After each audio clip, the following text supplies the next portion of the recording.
এই দেখো দেখো, মনে হয় নদীর ধারে কোনো একটা মেয়ের দেহ পড়ে আছে। একবার কাছে গিয়ে দেখে আসি। না না, এসব বাজে ঝামেলায় জড়ানোর কোনো দরকার নেই। কে না কে নদীর পাড়ে পড়ে আছে, তারপর আবার বাজে ঝামেলায় পড়ে যাব আমরা।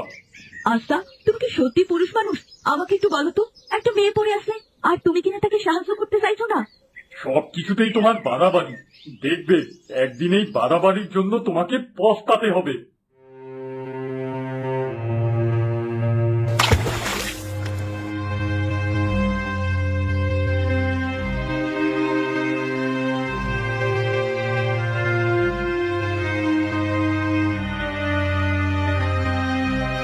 দেখো দেখো, মেয়েটা এখনো বেঁচে আছে। শরীরটা একেবারে নীল রং হয়ে আছে। মনে হচ্ছে কোনো কারণে বিষ খেয়েছে। চলো আমরা ওকে আমাদের এলাকায় নিয়ে যাই, তারপর সুস্থ করে তুলি। আহারে, কি সুন্দর একটা মেয়ে। জানি না কি কারণে ওর সাথে এমন খারাপ কিছু হলো। আর দেরি করে লাভ নেই, এখনই ওকে চিকিৎসা দিতে হবে। এই মেয়ে, কোথায় বাড়ি? তোমার কিছু জিজ্ঞেস করলেই তো চুপ করে থাকো। কি নাম তোমার? আমি আমি কোথায়, এখানে কি করে এলাম? আমার নাম বেনু। আমার বাড়ি পাহাড়তলি গ্রামে। তুমি নদীতে ভাসতে ভাসতে আমাদের গায়ে চলে এসেছো। তোমার শরীরে আমরা বিষ পেয়েছি। তা কি করতে বিষ খেয়েছিলে? নিজেকে শেষ করে দেওয়ার জন্যে? না গো, আমি নিজেকে শেষ করতে চাইনি, বরং ভাগ্যই আমাকে শেষ করে দিয়েছে। আরে বাবা, সত্যিটা না জানলে আমরা কি করে বুঝতে পারবো যে আসলে তোমার সাথে কি হয়েছে? আমাদেরকে সত্যিটা খুলে বলো। আমাদের তুমি নিজের দাদা বৌদি ভাবতে পারো। কি হবে এই পোড়া কপালের কথা শুনে? ঠিক আছে, জানতে যখন চাইছো তাহলে তোমাদের খুলেই বলি।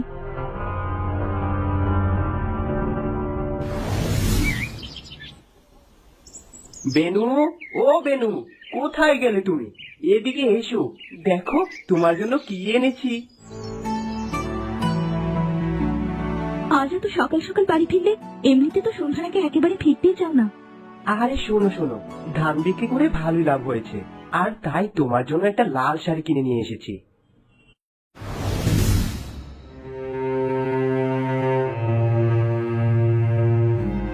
আরে দাদা, শাড়িটা তো খুব সুন্দর। এই শাড়িটাতে আমাকে দারুণ বানাবে। খবরদার বলছি, শাড়িটা তোর ভাবিকে দিয়ে দে। এই শাড়িটা তোর ভাবির জন্য এনেছি। আমি এখনই মাকে বলছি। মা, ও মা, কোথায় গেলে? দেখো তোমার ছেলের কাণ্ড দেখো।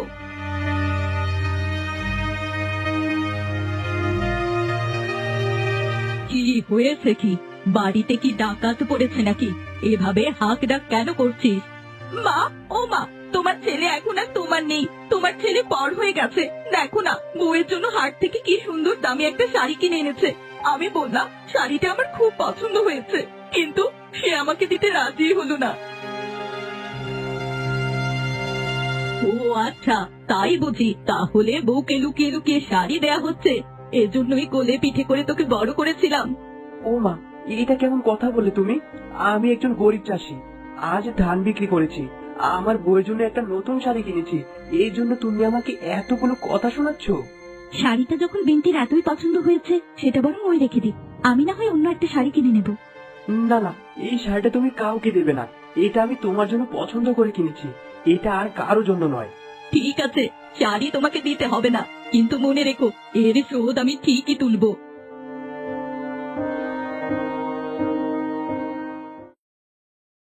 আমি জানি ওরা তোমার সাথে খুব খারাপ ব্যবহার করে, কিন্তু আমি কি করব বলো? কিভাবে আমি শাশুড়ি মায়ের মন জয় করতে পারবো? আর কয়েকটা দিন ধৈর্য ধরো, আশা করি সবকিছু ঠিক হয়ে যাবে। আগামীকাল সকালে বাজারে যাব, আসার সময় তোমার জন্য ইলিশ মাছ কিনে আনবো। তুমি তো সর্ষে ইলিশ খুব ভালোবাসো। সত্যি তুমি আমার জন্য ইলিশ মাছ কিনে আনবে? হ্যাঁ গো, আমি তোমার জন্য বড় একটা ইলিশ মাছ কিনে আনবো।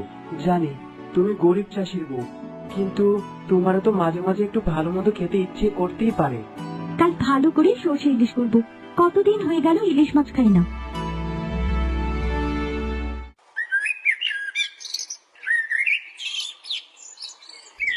এই যে মহারানী, কটা বাজে?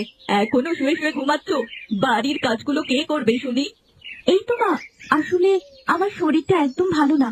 গতকাল রাতে ঘুম হয়নি, আর তাই আজ উঠতে দেরি হয়ে গেল। হ্যাঁ হ্যাঁ জানি, শরীর তো নয়, একেবারে ননির পুতুল। সারাদিন শুধু শুয়ে থাকা। এই শুয়ে থাকতে থাকতেই আমার সংসারটা একদম জলে ভেসে গেল। আপনি কোনো চিন্তা করবেন না মা, আমি এখনই সব রান্না বান্না শেষ করে ফেলছি। শোনো বেনু, তোমাকে স্পষ্ট করে বলে দিচ্ছি, আমার সংসারে এসব চলবে না। আদিক খেতা দেখলে গা একেবারে চলে যায়।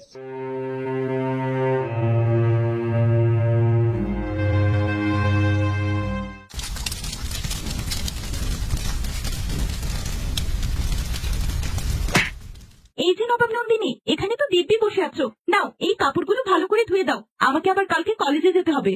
আমি রান্না করছি বিন্তি, এক হাতে কটা কাজ করব। তুমি তো তোমার নিজের কাপড়গুলো পরিষ্কার করতেই পারো, এজন্য আবার আমার কাছে কেন এসেছো? কি কি বললে তুমি? তোমার সাহস তো কম নয়। দাঁড়াও, আমি এক্ষুনি মাকে গিয়ে সব বলছি। বেনু, ও বেনু, কোথায় গেলে? দেখো আমি তোমার জন্য কি এনেছি। আজ এত সকাল সকাল বাড়ি ফিরলে, আর হাতে তো অনেক বড় একটা ইলিশ মাছ। আমি জানি তো ইলিশ মাছ খেতে তুমি খুব ভালোবাসো, আর তাই আমি তোমার জন্য একটা ইলিশ মাছ নিয়ে এলাম। আজ রাতে খুব ভালো করে সর্ষে ইলিশ রান্না করবে। আগামীকাল আমি 7 দিনের জন্য শহরে চলে যাব। বউয়ের জন্য ভালোবাসা একেবারে উঠলে উঠছে, বড় দেখে সরিষা ইলিশ এনেছিস? আমি তোর ভাবির জন্য একাই ইলিশ এনেছি নাকি? আমি তো সবার জন্য ইলিশ এনেছি। এবার সবাই মিলে রান্না কর। কি রে, বাড়িতে আছিস? আরে বাহ, কত বড় একটা ইলিশ মাছ! কতদিন হয়ে গেল ইলিশ মাছ খাই না। এই ইলিশ মাছ তোমার জন্য না মা, দাদা ওর বউয়ের জন্য এনেছে। ওর বউ নাকি সর্ষে ইলিশ খেতে খুব পছন্দ করে। ও আচ্ছা, তাহলে বউয়ের প্রতি এত ভালোবাসা। তোর বউ ইলিশ মাছ খেতে ভালোবাসে, এজন্য ইলিশ মাছ নিয়ে এসেছিস। তোমাদের জন্য বাড়িতে একটু শান্তিও পাওয়া যায় না, সারাক্ষণ শুধু বউ শাশুড়ির অশান্তি। এইসব আমার আর একদম ভালো লাগে না। আমি কাল শহরে চলে যাচ্ছি, ফিরতে দেরি হবে।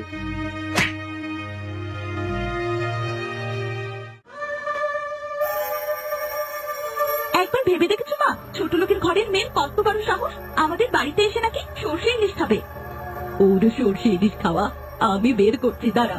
এমন অবস্থা করব যে সারা জীবন মনে রাখবে। কি করবে মা, কিছু ভেবেছো? এই মেয়েটাকে আমি আর সহ্যই করতে পারছি না। ও যেন বাড়ি থেকে বের হয়ে যায়, তার একটা ব্যবস্থা করো। ইস, ওকে যদি দুনিয়া থেকে সরিয়ে দিতে পারতাম। আরে বাহ, এটা তো খুবই ভালো বুদ্ধি বের করেছিস। এটাই সুযোগ, ওকে আমরা মেরে ফেলবো। কিন্তু কি করে মারবে মা? ওর তো খুব সর্ষে ইলিশ খাওয়ার শখ।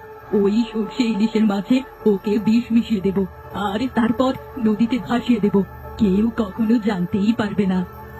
সবই তো বুঝলাম, কিন্তু দাদা যদি একবার জানতে পারে তাহলে খুব বড় বিপদ হয়ে যাবে। আরে ধুর, তোর ভাই কিছুই জানতে পারবে না। আমরা ওকে যা বোঝাবো ও তাই বুঝবে। এসব নিয়ে তুই ভাবিস না। আগামীকাল আমরা এক কবিরাজের কাছ থেকে বিষ আনতে যাব।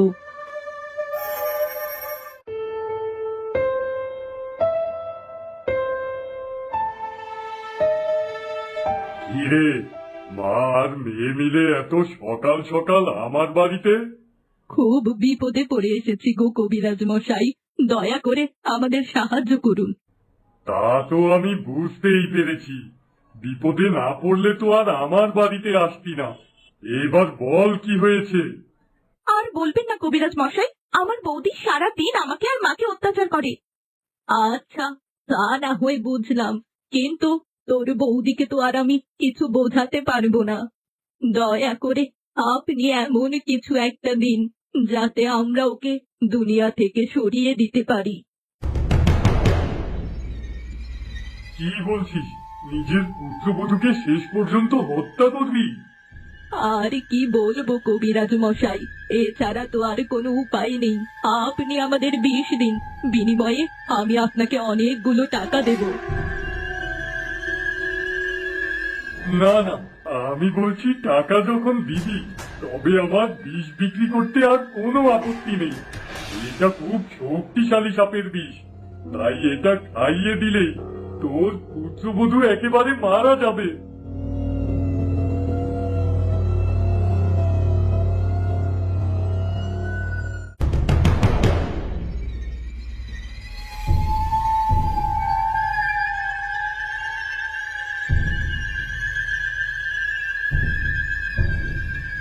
বৌমা, ও বৌমা, কোথায় গেলে? এই দেখো, আমি তোমার জন্য একেবারে ভাত বেড়ে নিয়ে এসেছি।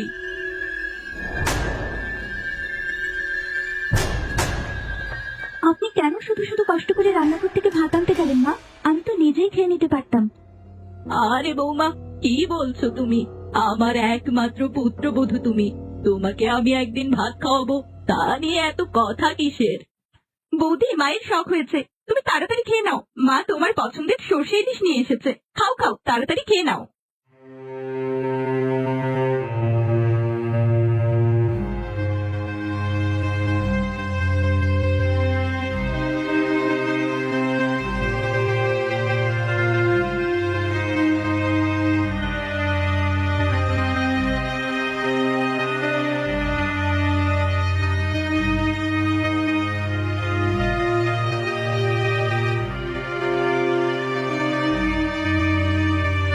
মা, ও মা, আমার বড্ড ভয় লাগছে। যদি দাদা জানতে পারে তাহলে কিন্তু আমাদের আর শেষ নেই। আরে বাবা, যা করার তা তো করেই ফেলেছি, এবার ওকে ধাক্কা দিয়ে নদীর পানিতে ফেলে দে, আমাদের জীবনের সব কাঁটা দূর হয়ে যাক। এখনই এই কাজটা শেষ করতে হবে, ভোরের আলো ফুটতে আর বেশি দেরি নেই।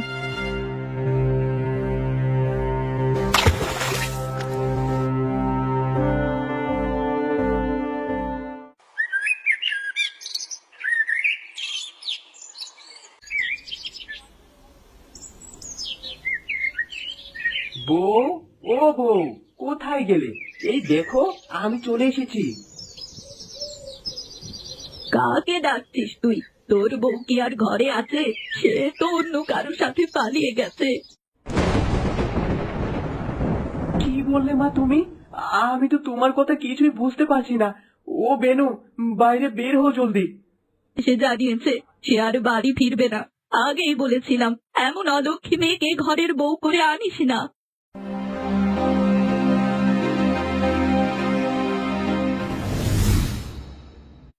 সবই তো শুনলে, এবার বলো আমার কি করা উচিত? তোমরা আমাকে আবার নতুন জীবন ফিরিয়ে দিয়েছো। আমরা জানি তোমার সাথে অনেক বড় অন্যায় হয়ে গিয়েছে, তাই আর এক মুহূর্তও দেরি নয়, আজই আমরা তোমার শ্বশুর বাড়িতে চলে যাব। না না, ওই বাড়িতে আমি কিছুতেই ফিরে যাব না। ওখানকার মানুষগুলো আবার আমাকে মেরে ফেলবে। তোমাকে ফিরে যেতে হবে তোমার স্বামীর বিশ্বাস অর্জনের জন্য। সে তো তোমাকে ভুল বুঝে আছে, তুমি না বলে চলে এসেছো। আর দেরি নয়, ওর শ্বশুর বাড়ি খুব একটা দূরে নয়, বিকেলের মধ্যেই পৌঁছে যেতে পারবো আমরা। চলো, এক্ষুনি রওনা হওয়া যাক।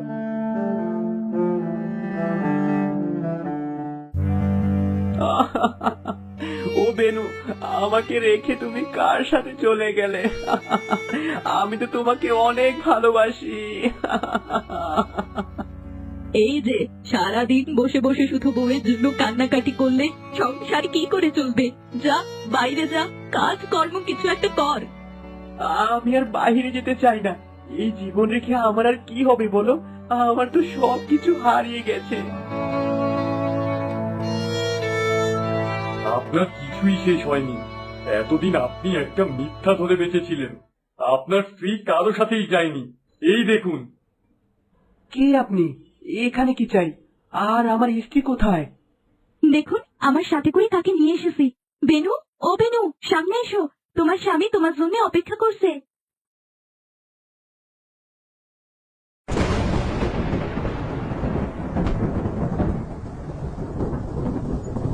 বেনু, ও বেনু, কোথায় চলে গিয়েছিলে তুমি?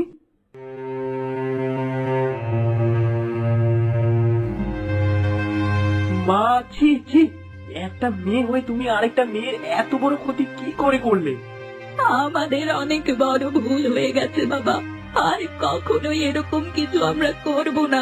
তুই তুই আমাদের শেষবারের মতো ক্ষমা করে দে। তোমাদের মতো পাপী লোকদের সাথে আমি আর এক বাড়িতে এক মুহূর্ত থাকবো না। এখনই আমি শহরে চলে যাচ্ছি।